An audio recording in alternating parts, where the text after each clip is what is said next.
Bonjour tout le monde déjà. Bon, je ne suis pas habitué à ce genre d'exercice, mais comme nous sommes devant la présidente de la FNSEA, et qui plus est, c'est une femme, ça ne se refuse pas. Donc tout d'abord, je dis à rendre hommage à monsieur Xavier Belin, puisque ça fera 1 an dans quelques jours qu'il nous a quittés. Ensuite, je vais revenir vite fait en mon intervention sur un petit détail de l'actualité. On a déjà parlé, c'était en regardant la télé hier soir, sur le journal télévisé de TF1, j'ai appris que nous, agriculteurs, étions responsables de la crue de la Seine, à cause des mauvaises pratiques agricoles et des pesticides. Les pauvres parigots, avec déjà la malbouffe, la disparition de la biodiversité, les voilà encore victimes des bouseux. Le pauvre zouave sur le pont de l'Alma ne doit pas en avoir jusqu'à la ceinture, mais jusque par-dessus leur tête de leurs conneries. J'aurai aussi 2-3 mots à dire à propos de M. Castaner, la semaine dernière, mais je vais arrêter là parce que je crois que je vais m'énerver. Bon, revenons à notre sujet. Au début de l'année 2018, une mission inter-inspection, déjà ça met le décor, a remis un rapport sur l'usage des produits phytopharmaceutiques afin d'éliminer les produits phytosanitaires représentant un risque pour la santé et l'environnement. Celui-ci a été déposé au ministère de l'Agriculture, de la Santé et de la Transition énergétique pour alimenter une feuille de route gouvernementale.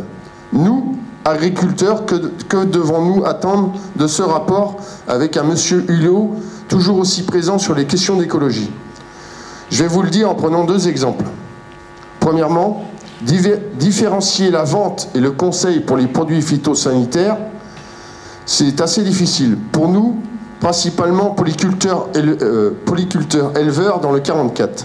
Difficile de tout connaître sur la réglementation des produits phyto. Les ZNT, zones de non-traitement, ça, ok, je connais. Mais le DPV, dispositif végétalisé permanent, là, ça se complique, comme d'habitude. Je vous explique. La ZNT change de 5 mètres à 20 mètres pour certains produits s'il y a une DPV, comme une bande enherbée, par exemple. Les 2 produits ont pourtant la même matière active, mais les 2 ont 2 homologations différentes. Bien sûr, l'un est plus cher que l'autre. Prenons l'exemple de la mésotrione, c'est le Callisto, c'est un désherbant maïs. Le produit fraction a une ZNT de 20 mètres, mais il est à 26 €. Et l'autre, alors que le Discopec a une ZNT de 5 mètres, mais il est à 31 €. Alors il va falloir multiplier les tonneaux de pulvée pour mettre le bon produit au bon endroit. Par exemple, chez moi, il y a 225 hectares, j'ai 50 parcelles, dont 30 en bordure de ruisseau. Alors je vous laisse imaginer le boulot. Du coup, 2 possibilités. Soit on ne s'embête pas, et on utilise le même produit partout avec une ZNT de 5 mètres, mais on le paiera plus cher. Soit on tente de faire des économies en achetant 2 produits.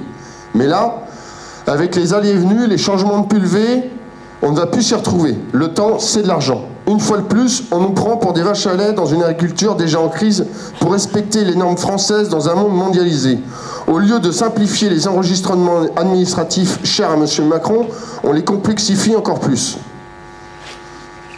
Passons à un autre exemple, le glyphosate. Ah, le glyphosate. Encore un sujet de discorde entretenu par des associations environnementales propageant un lavage de cerveau des citoyens français. Et cela alimenté par rapport, pour ma part, surévalué, démontrant la dangerosité de ce désherbant, et par une décrédibilisation systématique de l'ogre Monsanto. En effet, novembre 2017, après un nouveau couac de la Commission européenne, cet affreux pesticide est autorisé pour 5 ans sur l'ensemble de l'UE. Mais une fois de plus, la France, pays si pragmatique et si près de ses agriculteurs, ne l'autorise que simplement pour 3 ans. Alors, l'autorise simplement pour 3 ans.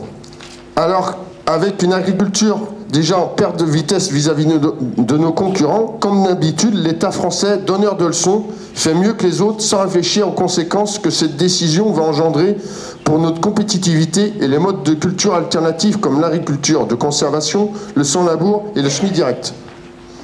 Même l'INRA, dans un rapport indique qu'il sera difficile de trouver des modes alternatifs sans glyphosate dans un délai de 3 ans. Vive le retour à la charrue et son érosion des sols, à la multiplication des désherbants, un pour les graminées, un pour les dicotylédones et un autre pour les vivaces, sans oublier de l'augmentation du temps de travail et de l'énergie fossile, entre parenthèses le fioul. Trouvez l'erreur.